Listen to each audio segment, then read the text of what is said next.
You want to talk about underrated teams in the college football playoff? Tennessee. You are Locked On College Football with Spencer McLaughlin, your daily podcast on all things college football. Part of the Locked On Podcast Network, your team every day. Welcome, everybody, to another episode of Locked On College Football. I'm your host, Spencer McLaughlin. Thank you so much for making this your first listen or your first view every day. Part of the Locked On Podcast Network, your team every day, and your daily source to stay up to date with the greatest sport on planet Earth. That's this one right here. This episode brought to you by the College Football Playoff. It's here. You don't want to miss a moment of the action. The College Football Playoff, presented by Allstate, begins with 4 first-round games, December 20th and 21st on ESPN, ABC, TNT, and Max. One of those games will be Tennessee, Ohio State. We'll talk about that. USC's in free fall at the moment for now, and John Mateer's in the transfer portal. That's the best quarterback available. That, though, is Eric Kane of Locked On Vols, not John Mateer, nor a team that would be looking to add John Mateer because they've got Nico Iamaleava for the playoff run, however long it is. They'll have him for next year as well. I mean, barring some wild craziness. Well, you truly never know in this area. Yeah, I mean, like, as I was saying out loud, going, well, I don't know. Maybe. Has he done a Kevin Jennings at SMU and released a statement saying he's back? I mean, until that happens, right? Yeah. No, I haven't heard anything, but truly, it's just wild times, man. It really is like nobody's safe. It's nobody. Get back to your show, but it's just weird. Nobody. No, I agree. It's weird. Here's the other thing that's weird: 7.5 points. That's the spread in favor of Ohio State, Eric. That strikes me as too much for one reason in particular. There is a matchup, an important one, in this game that vastly favors Tennessee, and that's the Vols defensive line against the Buckeyes offensive line, which just got manhandled by Michigan. They've had injuries. They have been reshuffling. I can't get that Wolverines game out of my head. I am not saying Ohio State's incapable of winning the game. I'm saying 7.5. Boy, I'd probably take the Vols in that spot. Yeah, I mean, I think Tennessee's a popular pick. You look at, in terms of tickets on the secondary markets, what fan base has been buying them up the most, what fan bases, or what teams are, conveying the majority of the bets, on the markets. And I mean, Tennessee's a popular team right now, not necessarily to win outright, but to your point, I mean, 7.5. A lot of people are thinking that Ohio State wins this game, but Tennessee covers, or Tennessee wins outright. The thing you got to remember here is Tennessee, and I'm not trying to make too big of a deal out of it, but it's a talking point. Tennessee on the road. It's not, in those big games, it's not been great. 2023 Florida, you played awful in the swamp against a bad Florida team. Last year, I know Missouri was pretty good last year, but last year you got your brains beat in Como. Georgia 2022, South Carolina 2022. Arkansas is not a very good football team, but Tennessee dropped a game at Arkansas this year.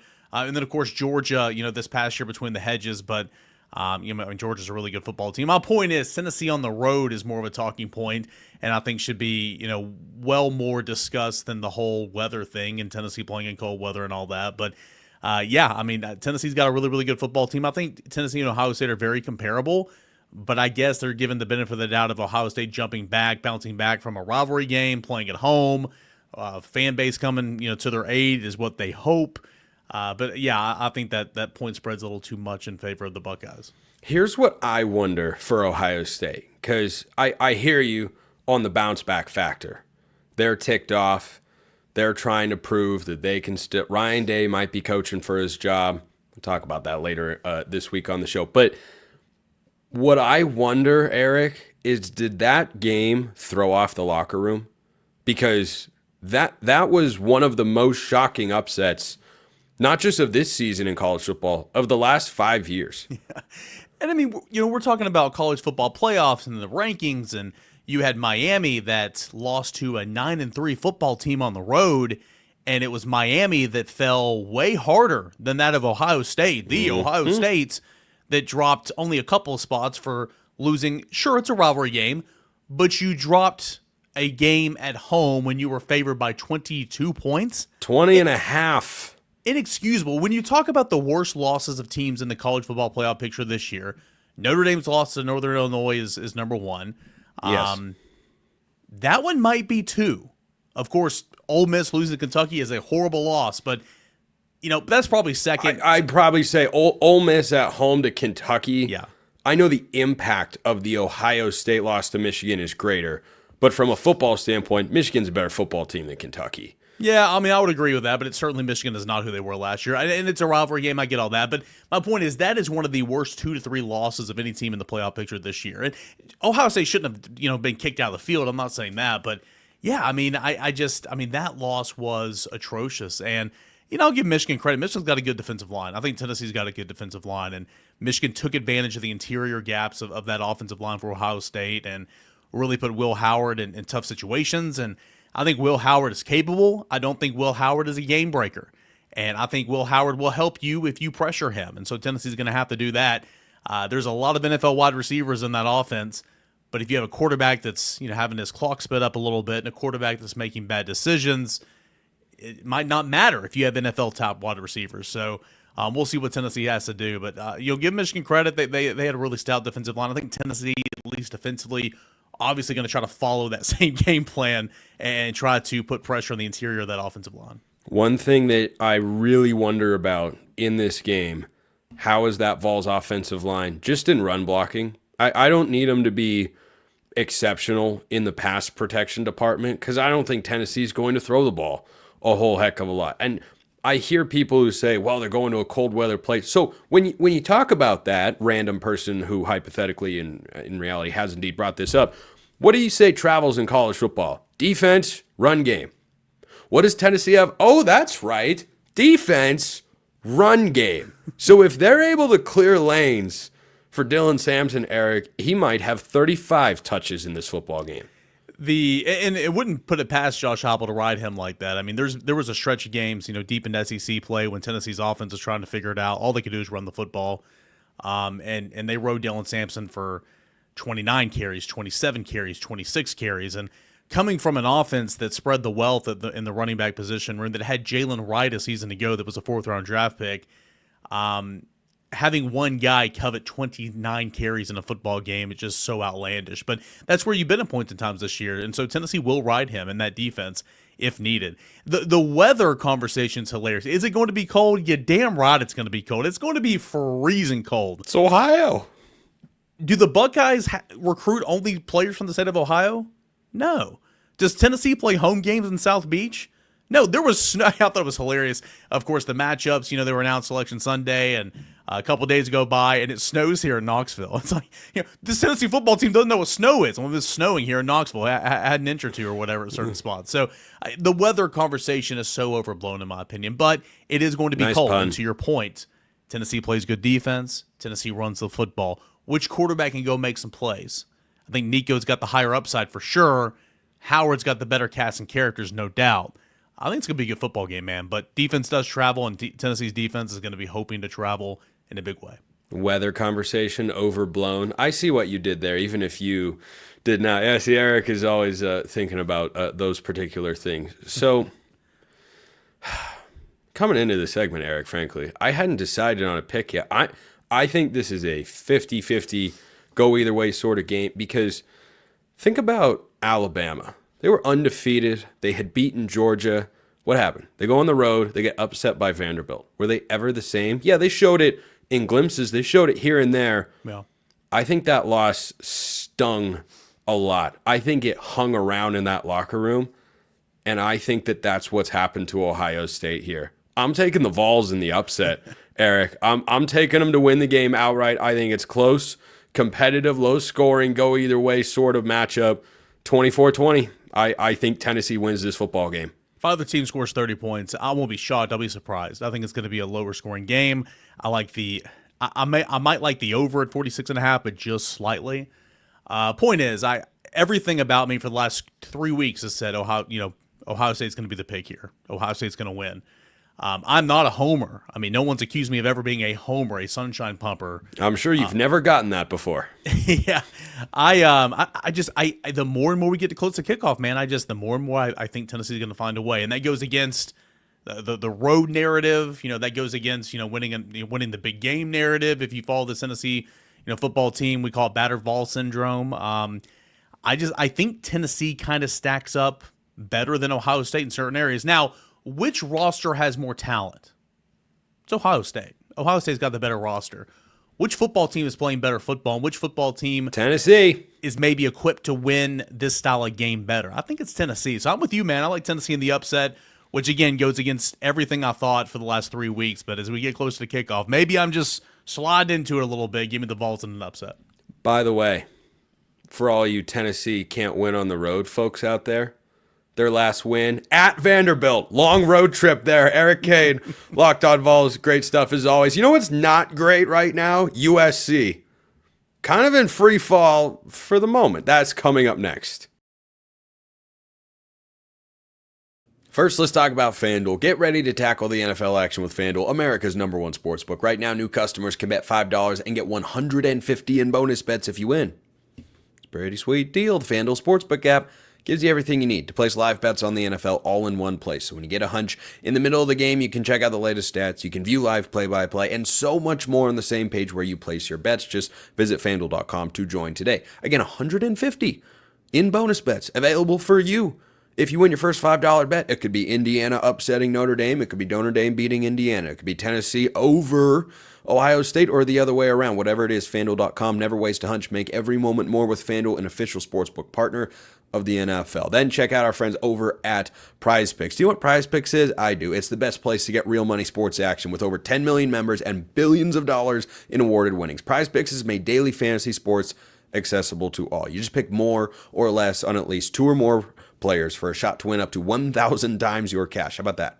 1,000 times your cash. Run your game all season long on Prize Picks, America's #1 daily fantasy sports app. Prize Picks is the best way to get action on sports in more than 30 states, including California, Texas, Georgia, and Florida. Join now because this holiday season, Prize Picks is giving away 2 free picks in December, and they're giving away $30+ million in rewards during Picksmas. Download the Prize Picks app today and use code LOCKEDONCollege to get $50 instantly after you play your first $5 lineup. Again, download the Prize Picks app, use code LOCKEDONCollege to get $50 instantly after you play your first $5 lineup. Prize Picks, run your game.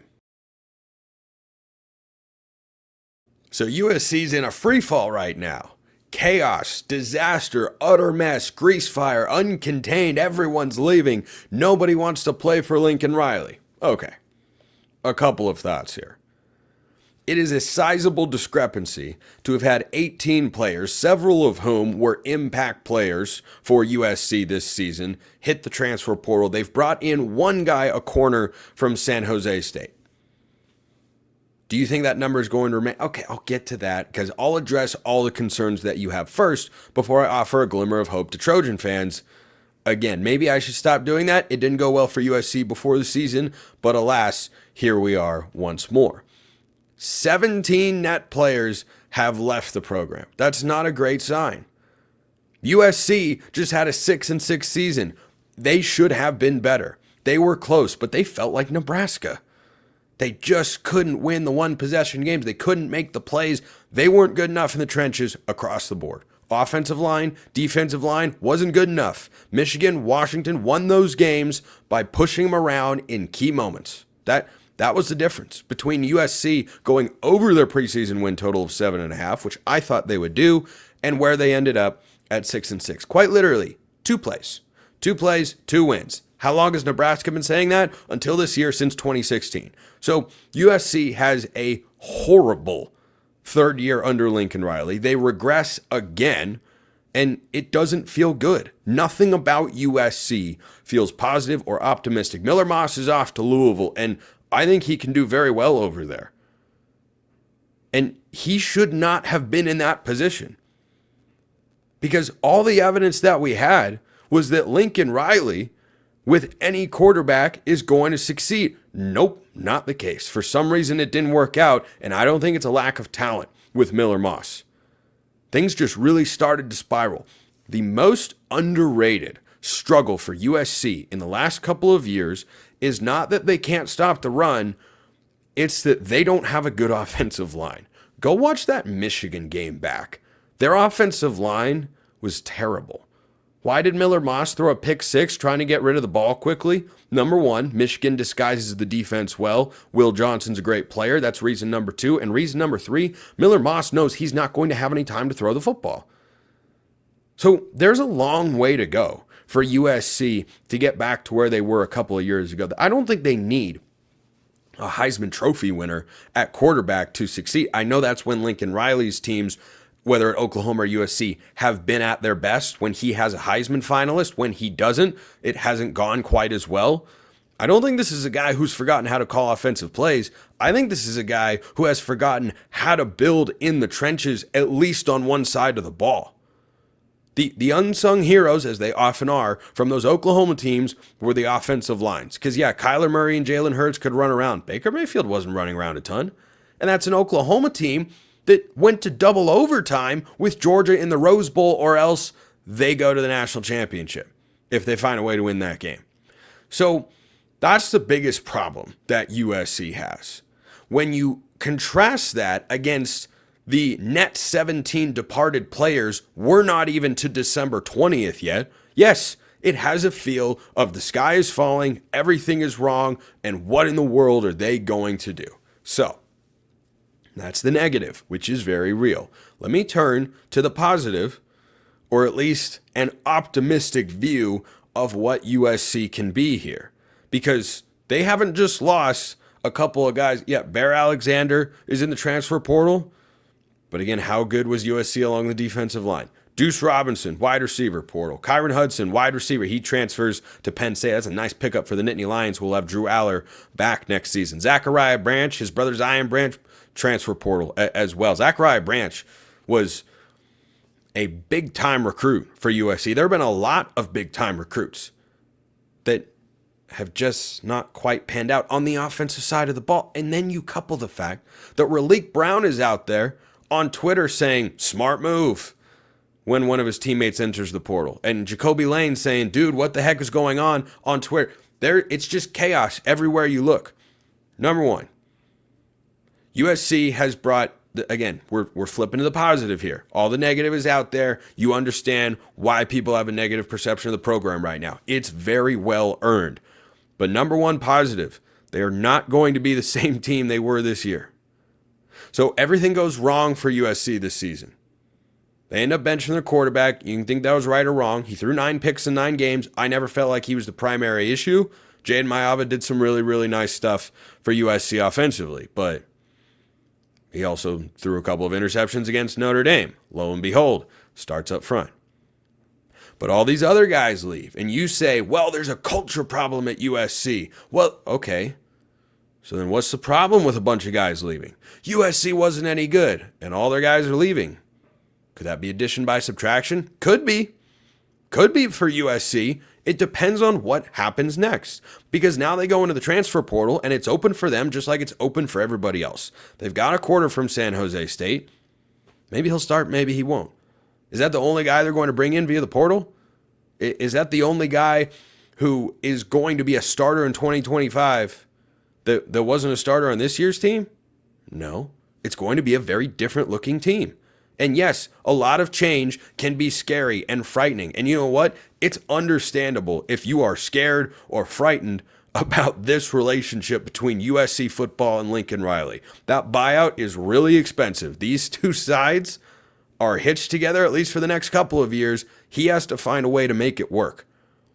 But all the skill position guys that are leaving, yes, there's some real talent out there. Deuce Robinson, 6'6", came out as a tight end, is basically a wide receiver at this point. I mean, really talented guy. Kyron Hudson, talented guy, wide receiver. Zachariah Branch, immense potential. Saw that more in his freshman season, it felt, than this year. He did have more receiving yards in his sophomore season, but that's not where USC's focus has to be. It is not where there has to be. Now, then you run into, well, a coach from their defensive staff was pulled to be the head coach of Fresno State. Their offensive coordinator and offensive line coach, Lincoln Riley's really the offensive coordinator, he's been pulled away elsewhere as well. So nothing is going right. But didn't this feel like a program that needed a reset? Shouldn't 6-6 be bottoming out? I know we saw Clay Helton go 4-8 at USC. That was the bottom of the bottom. Lincoln Riley hasn't apparently hit rock bottom for USC, but he's darn close to it for what this program expects to be. So you have wholesale changes. Maybe that's a good thing. Danton Lynn, the defensive coordinator, he was good. You watch USC's defense this year significantly improves. But the next step for the Trojans is to go build a roster both through high school recruiting and through the portal that is good enough to compete with the best teams in the Big Ten. They didn't have that this year. They were not good enough. They couldn't even beat Michigan. Yes, they were on the road. I know Michigan was ranked at the time, but we saw what they were throughout the course of the season. They were a one-dimensional team. And it came down to one play, and you weren't good enough to stop them on that one particular play. And then they lost to Maryland. Then they lost to Minnesota. And then they blew a lead against Penn State at home. It was one thing after another. Didn't this feel like a team that needed a reset? That's the opportunity they've got now. You can reset a lot of things about that locker room. You can reset a lot of different position groups. I don't believe this is a quick fix. Building an offensive line, it doesn't happen quickly. There's no team in college football that builds an offensive line overnight in the transfer portal. Colorado's tried 2 years in a row. They are 0 for 2. You can build a defensive line, cannot build an offensive line that quickly. That is where Lincoln Riley needs to put his focus. Trust that his offense will allow the quarterbacks and receivers to succeed enough, and the running backs too, but that none of them can reach their full potential if you don't start up front. So this is an opportunity for Lincoln Riley to just take a step forward. That's all USC should be looking for. Crazy thing to say about Lincoln Riley in year 4, but that's where we're at. Let me know your thoughts in the YouTube comments or hit me up on X, formerly known as Twitter, at @SMcLaughlinCFB if you have thoughts. I have thoughts on John Mateer. Is he bound to be an Oklahoma Sooner? Answer to that is no. But his transfer shows a lot of bad things about college football right now. For some, but not for all. Coming up next, it's that time of year, college football fans. The college football playoff is back, and with the newly expanded 12-team format, it's guaranteed to be bigger and better than ever, bringing you all the hard-hitting and high-flying excitement that you love. TNT Sports coverage of the college football playoff begins December 21st, starting with the college football playoff kickoff show presented by AT&T at 11 a.m. Eastern, leading into our first matchup, SMU battling Penn State in Happy Valley. That's at noon Eastern, and I tell you what, I'm pretty confident Penn State in that game. How confident are you? You're just going to have to tune in to see whether you're right or wrong. Then, afterwards, the Clemson Tigers look to upset Texas in Austin in a showdown at 4 p.m. Eastern. Don't miss a moment of the action because you want to see it all, of course. It's the new format. Watch the College Football Playoff presented by Allstate live on TNT, True TV, TBS, and Max. Well, it finally happened. Washington State loses its quarterback to the transfer portal for a second straight year. This one stings for Washington State in a big way.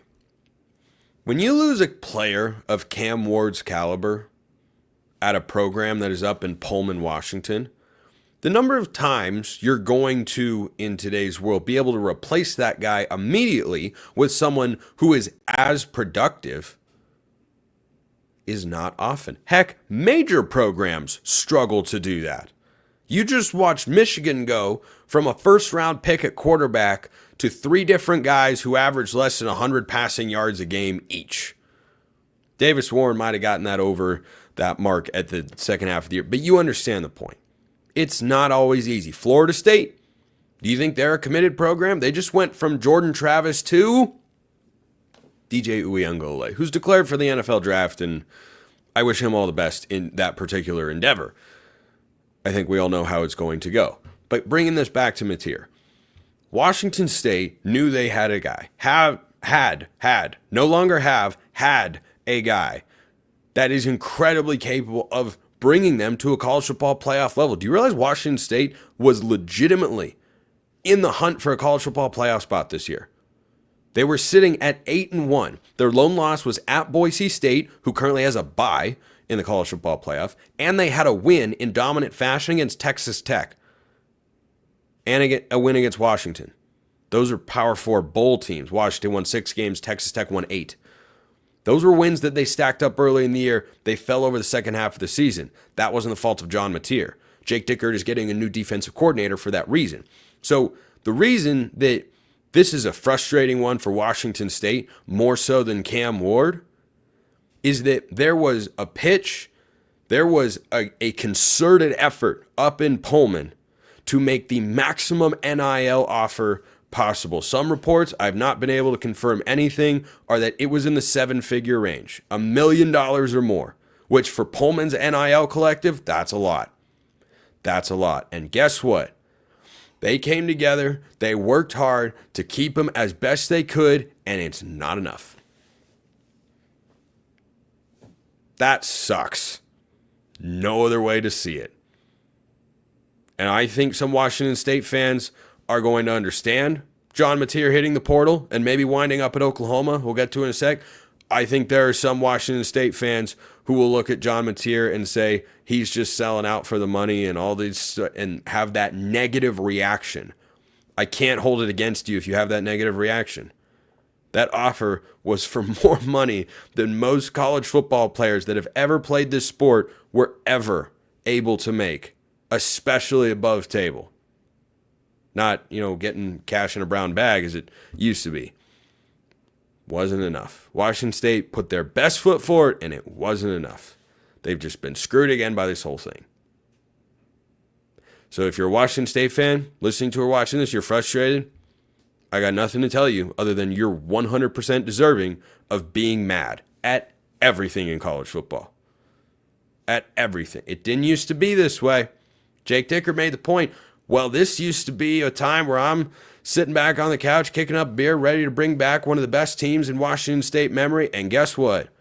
Now they got to start over at the quarterback position again. They did it once before, but that was with Ben Arbuckle as the offensive coordinator. So the question becomes, where does Mateer wind up?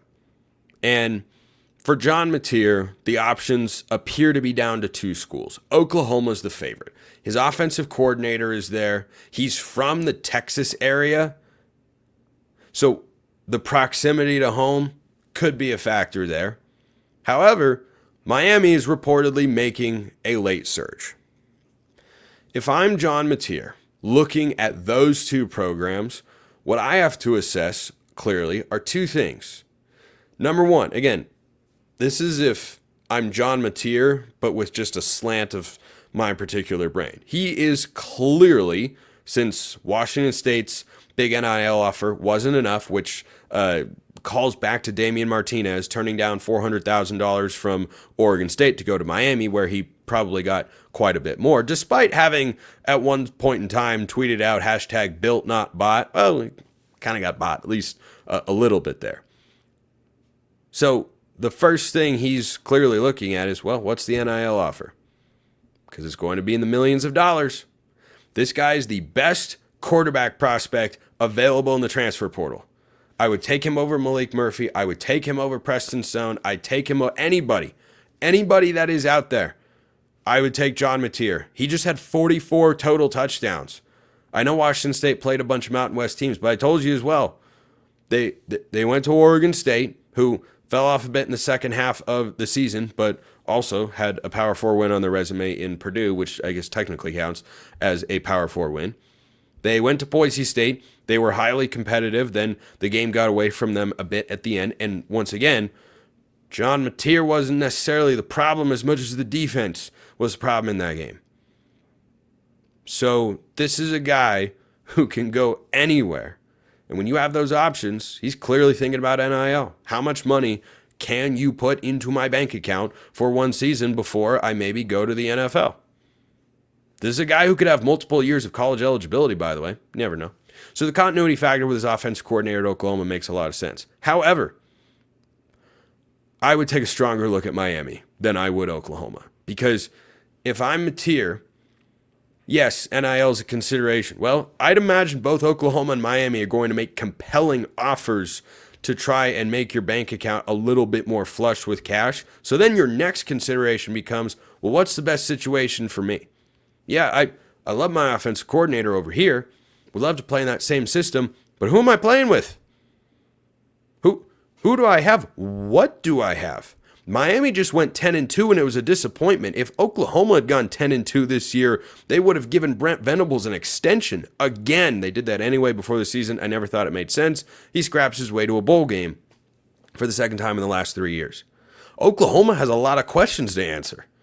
Oklahoma has a lot of new. Miami's got a lot of established. Miami's looking at John Mateer and saying, you're the missing puzzle piece to keep this thing going.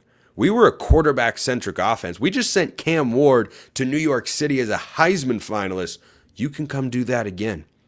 Come run the same offense. Come be the same guy. Keep the Pullman to Miami pipeline alive. That's the pitch if you're Miami. And if I'm John Mateer, I would go to Miami over Oklahoma because I think the Hurricanes have a much stronger chance of winning in 2025 than do the Oklahoma Sooners. Allow me to read you, by the way, Oklahoma's schedule for 2025. Here's who they have to play. Illinois State, win.